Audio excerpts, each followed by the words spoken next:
point หลักก็คือให้ทดลองตัว XNGP นะครับนี่อันนี้เขาเร่งให้อัตโนมัตินะครับใจหายเลยโอ้ยโว้ลุยกันดีกว่าครับ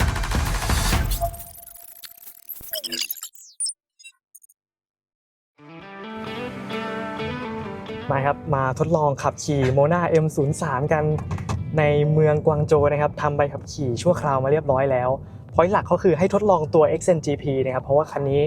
เป็นรถซีดานไซส์เล็กสุดแล้วก็รองรับระบบนะครับตอนนี้รถบรรทุกบังอยู่นะครับจะพยายามประคองไว้แล้วก็ให้เขาขับไปนะครับซึ่งคันนี้ได้ชิป AI Turing มาแล้วนะครับ1ตัวเพราะฉะนั้นก็จะสามารถประมวลผลตัว XNGP ได้ค่อนข้างไวเลยนะครับและอย่าลืมว่า Mona M03 คันนี้นะราคาแค่ครึ่งหนึ่งนะครับของ Tesla Model 3 เท่านั้นที่จีนขายดีเลยนะครับสำหรับตัว Mona M03 นี่ก็เป็นเกียรตินะครับที่ได้ลองนะก่อนหน้านี้พี่ต้อมได้ลองตัว P7 ไปแล้วนะครับ The Next P7 ตัวใหม่นี่อันนี้เขาเร่งให้อัตโนมัตินะครับตอนนี้ผมแค่ประคองอย่างเดียวนะครับเรื่องของคันเร่งกับพวงมาลัยผมไม่ได้ยุ่งเลยนะครับหลังจากผ่านครึ่งทางแล้วเมื่อกี้แวะพักนะครับตอนแรกว่าจะเปลี่ยนไดรเวอร์นะแต่ว่าเดี๋ยวเราจะให้โอกาสเทสกันอีกทีสำหรับ XNGP นะครับตอนนี้ Activate ใหม่แล้วเมื่อกี้อาจจะมีปัญหาเรื่องของตัว Map นะครับมันมีปัญหานิดหน่อยมันเลย Activate แล้วมันขึ้นแค่ LCC ครับมาตอนนี้เขาขับให้แล้วนะ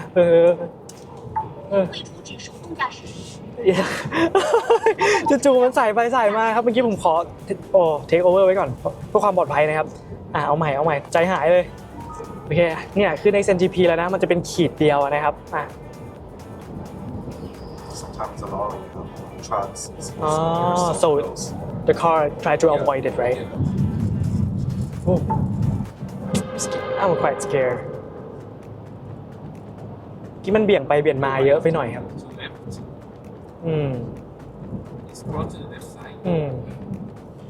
เหมือนว่าเมื่อกี้มันดีเทคเจอรถบรรทุกแล้วมันพยายามเบี่ยงหนีครับแต่ว่ามันไปชิดกับตัวแบรีเออร์มากๆเลยครับแล้วมันสายไวจนเมื่อกี้ผมกลัวครับก็เลยดึงไว้ก่อนนะเพราะว่าถ้าเกิดอะไรขึ้นหรือว่าชนนะครับคนที่ต้องรับผิดชอบไม่ใช่รถครับเป็นผมครับ นี่คือเหตุผลว่าต้องทำใบขับขี่ไว้ถึงแม้ว่าจะทดสอบตัวการขับขี่อัจฉริยะก็ตามนะครับเพราะฉะนั้นตอนที่ไปอบรมนะครับมันมีเซกเมนต์ใหม่ขึ้นมาในการอบรมเลยนะคือเกี่ยวกับเรื่องการใช้งานรถ EV ด้วยนะครับรวมถึงระบบขับขี่อัจฉริยะว่าควรจะเอามือไว้ในพวงมาลัยแบบนี้ครับตอนนี้ออกด้านขวาครับตามแมปเลยโอเค finally yeah ในที่สุด มาดูนะครับข้างหน้าเป็นออกขวาอีกทีหนึ่งแล้วก็เป็นวนเขาเปิดไฟเลี้ยวเรียบร้อยครับนี่โอเคมาให้โอกาสอีกทีครับดุยแล้วก็ต้องเลี้ยวออกตรงนี้นะครับพร้อมกับโค้งวนขึ้นสะพานอันนี้ลดความเร็วเหลือประมาณ45นะครับ30ค่อยๆเลี้ยงไปครับผมปล่อยเลยนะผมอยากรู้ครับเขาจะจัดการยังไงกับโค้งแบบนี้ลดเหลือ30ครับค่อยๆสเตียร์ไป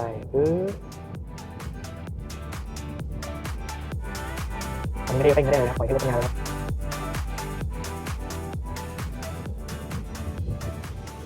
ไกลบนโค้งเพิ่มความเร็วครับแล้วก็มาต่อกันบนไฮเวย์ครับอัพความเร็วขึ้นมาที่80ครับดูสิว่าจะเปิดไฟเลี้ยวไหมโอเคแซงรถบรรทุกครับป้ายตอนนี้เส้นทึบนะครับด้านซ้ายยังเลี้ยวไม่ได้ต้องตามคันหน้าครับตอนนี้มันขึ้นล็อกมาที่100นะครับ110นะความเร็วแต่ว่าเขาบอกว่าลิมิตสปีดอยู่ที่100พร้อมกับกล้องนะครับมาดูกันตอนนี้เส้นทึบอยู่ตัวรถเลยไม่ออกนะครับเส้นป่าแล้วไงต่อดีซ้ายว่างครับเปิดไฟเลี้ยวออกไปเลยเยี่ยมโอเคลงไปซ้ายสุดเลยกลับเปลี่ยนใจครับกลับมาเลนกลางโอเคเขาไม่เลือกไปซ้ายสุดนะครับเมื่อกี้ว่างด้วยโอเคกลับมาเลนกลางครับเพิ่มความเร็วไป110ครับแม็กซิมัมตามเซตไว้อัตโนมัติตอนนี้มาเลนซ้ายสุดนะครับก็เมื่อกี้นะครับมีเรื่องหนึ่งที่ตอนในงาน AI Day เขาได้สัมภาษณ์นะครับคุณเหอเซียวเผิงเขาก็บอกว่าอนาคตตัว VLA 2.0 จะสามารถดีเทคหลุมบ่อที่เป็นหลุมใหญ่ๆตรงถนนได้ด้วยนะครับแล้วตัวรถก็จะจัดการหลบให้ด้วยนะอันนี้ก็คืออนาคตของตัวที่เป็นแบบตัวสุดนะครับ แต่ตอนนี้นะครับเราต้องเอาตัวนี้ให้รอดไปถึงโรงแรมก่อนครับมาด้านหน้ามีกล้องครับใช้ความเร็ว110ผ่านไปเลยนะ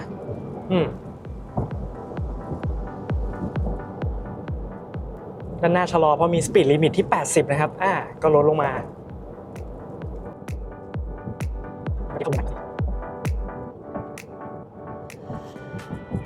ดูการดีเทคในที่มืดกันครับอุโมงค์มืดนะมาแล้วก็เป็นเส้นทึบหมดนะครับไม่สามารถแซงได้นะ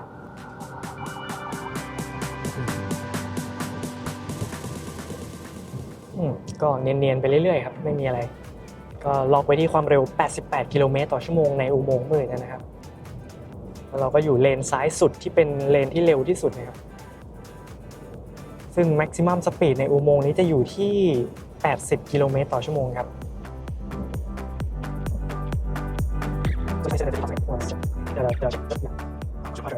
โอเคแล้วก็ออกมาข้างนอกนี่นะครับอันนี้เลือกที่จะเข้าไปเลนข้างในเพราะว่าอีกประมาณ 1.5 กิโลเมตรนะครับเราต้องเลี้ยวออกขวา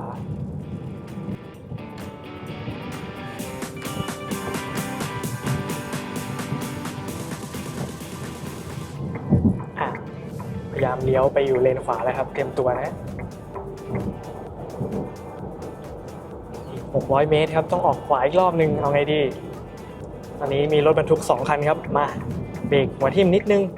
เบรกจึ๊กนิดนึงโอเคออกขวาครับโอเคไม่แย่ก็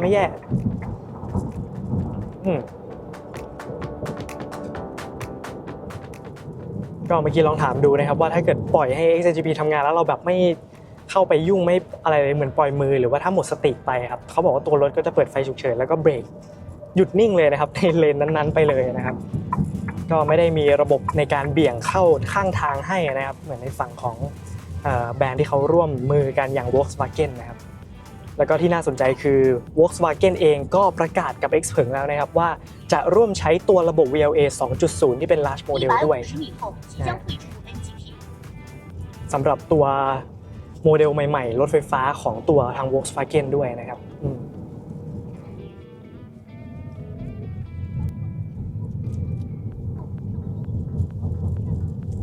ก็นี่ครับถ้าพูดถึงฟีลลิ่งการขับขี่ของคันนี้นะครับก็มันเป็นรถสไตล์XPengครับพวงมาลัยเบาๆขับง่ายไม่ได้มีอะไรนะครับก็อย่างว่าไฮไลท์เขาไม่ใช่เรื่องของ driving dynamic นะครับแต่ว่าเป็นเรื่องของการขับขี่อัจฉริยะซะมากกว่านะครับอย่างที่เรารู้กันดีว่า XPeng ไม่ใช่แบรนด์ยานยนต์หรือไม่ใช่แบรนด์รถยนต์นะครับแต่เป็นแบรนด์เทคโนโลยีที่ทำรถได้นิดหน่อยครับ แต่ว่านี่ครับเขาเป็นสายเทคจริงนะก็ทำทั้งรถทั้ง AI หุ่นยนต์แล้วก็รถบินได้ด้วยครับเดี๋ยวหลังทดสอบนี้เราก็จะไปที่ HQ ของ Airrich ที่เป็นชื่อใหม่ของXPeng Aero HT นะครับชื่อเดิมเขานะโอเคได้แล้วมาดู U-turn กันหน่อยเมื่อกี้ผม activate เมื่อกี้เลยนะครับก่อน U-turn นะมาดูกันว่าในสถานการณ์ U-turn ที่มีทราฟฟิกแบบนี้นะครับแล้วรอบนี้เป็น U-turn ที่ไม่ได้มีไฟแดงบล็อกให้กับฝั่งเรานะครับมันจะ react เป็นยังไงครับมาลุยกันดีกว่าครับ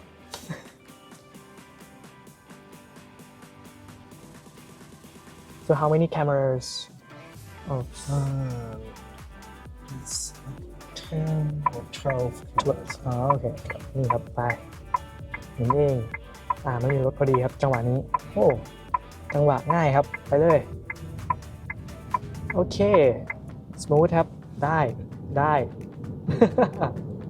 โอเค Mission complete Mission complete โอเคไปต่อ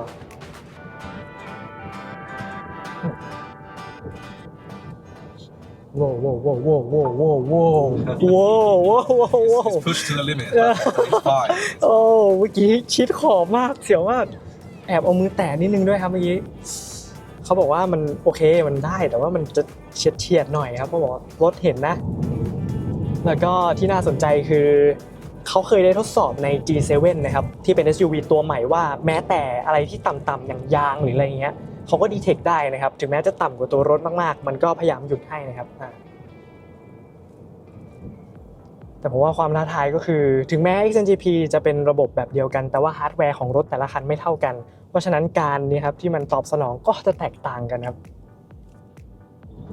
ตอนนี้ชิดซ้ายไปนิดนึงนะครับเพราะเหมือนหลบรถบรรทุกนะถ้าสังเกตเลยครับว่าถ้ามันใกล้รถบรรทุกทีไรมันจะพยายามเบี่ยงให้ชิดซ้ายตลอดนะครับเนี่ยพอรถบรรทุกเสร็จมันก็จะกลับมาประมาณกลางของเลนนะครับนี่จะเป็นแบบนี้ตลอดนะเท่าที่สังเกตแต่ว่าอย่างว่าครับเราก็จะเสียวๆหน่อยก็เอามือไปที่พวงมาลัยดีที่สุดครับ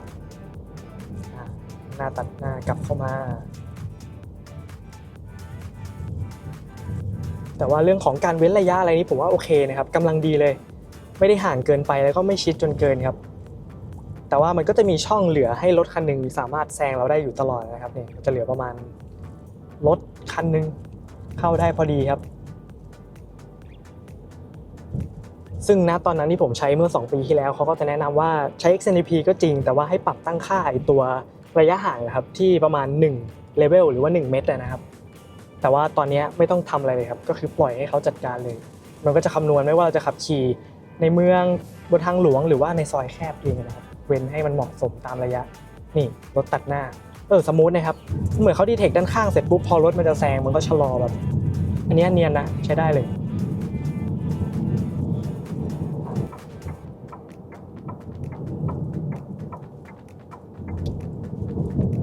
แต่ว่าวันนี้ในเมืองกวางโจวรถไม่ติดเท่าไหร่ครับถือว่าไหลไปได้เรื่อยๆครับด้านหน้ารถบรรทุกโผล่หัวมานะครับเอาไงดีเปิดประตูด้วยโอ้ย That's our standards. โอ้โหทุกคน ผมต้องจัดการเองนะครับดูทรงแล้วโอ้ยเขาเปิดประตูด้วยนะ They're doing great. โอเค โอเคว่าหลากหลายดีครับทริปนี้นี่ครับให้ดูมันเขาดาวให้นะครับอีก80 วินะไฟแดงครับแยกนี้ไม่มีเลขนี่นิดดีครับดีก็น่าจะเป็นสแตนดาร์ดใหม่ของรถจีนด้วยครับเขาบอกว่าโมนาตัว entry level รุ่นย่อยที่ถูกที่สุดก็ได้ XNGP มาเป็นสแตนดาร์ดเลยแบบ full function เลยนะครับเนี่ยที่เราใช้งานนี้ก็น่าจะคล้ายๆกับอนาคต BYD เหมือนกันนะครับที่จะให้ตัว God's Eye มาตั้งแต่ Dolphin Sequoia เลยก็ต้องมาดูกันอีกทีว่าการใช้งานของฝั่งนู้นจะเป็นยังไงบ้างครับแต่ในไทยก็จะมีเคสที่น่าสนใจคือตัว G6 รุ่น New Standard Range ที่เปิดมาใหม่นะครับคือก็จะตัดกล้องข้างออกจะทำให้ฟีเจอร์บางอย่างเช่นการเปลี่ยนเลนเวลาเราเปิดไฟเลี้ยวแล้วรถเลี้ยวเองเนี่ยก็จะถูกตัดออกนะครับเพราะฉะนั้นเป็นไปได้ว่านะครับฟีเจอร์ XNGP ถ้าเข้าไทยแล้วตัวนั้นอาจจะไม่ได้ไปต่ออันนี้ผมคาดการณ์นะครับเพราะด้วยกล้องมันถูกตัดออกถูกไหมครับก็สรุปเลยนะครับจากที่ได้ทดสอบตัว Mona M03 รถซีดานไฟฟ้าที่บอกว่าเป็น AI ที่ใช้ชิป Turing นะครับในการทดสอบการขับขี่ XNGP ในเมืองกวางโจวก็ถือว่าเป็นรถ entry level ที่ฮาร์ดแวร์นะครับน่าจะต่ำสุดของ Xpeng แล้วแหละก็ได้เห็นการ react ของการขับขี่อัตโนมัติก็ภาพรวมถือว่ายังพอใช้งานได้ในบางสถานการณ์ครับที่เราปล่อยให้ตัวรถจัดการแต่ว่าสำคัญที่สุดเราต้องมีสติอยู่ตลอดครับเพราะบางสถานการณ์อาจจะ react ค่อนข้างแปลกอยู่นะถ้าเทียบกับรุ่นพี่ใหญ่อย่าง P7 ที่พี่ต้อมเพิ่งได้ทดสอบมาครับก็ให้เห็นภาพแล้วว่าราคาเท่านี้แต่ว่าได้ระบบนี้มาผมก็ถือว่าคุ้มค่าแล้วนะสำหรับรถที่มีความอัจฉริยะทั้งฮาร์ดแวร์ก็โอเคเลยนะภาพรวมความกว้างขวางต่างๆแล้วก็ระบบพวกนี้ก็ต้องรอกันอีกทีว่าประเทศไทยจะได้ใช้ระบบนี้เมื่อไหร่ครับ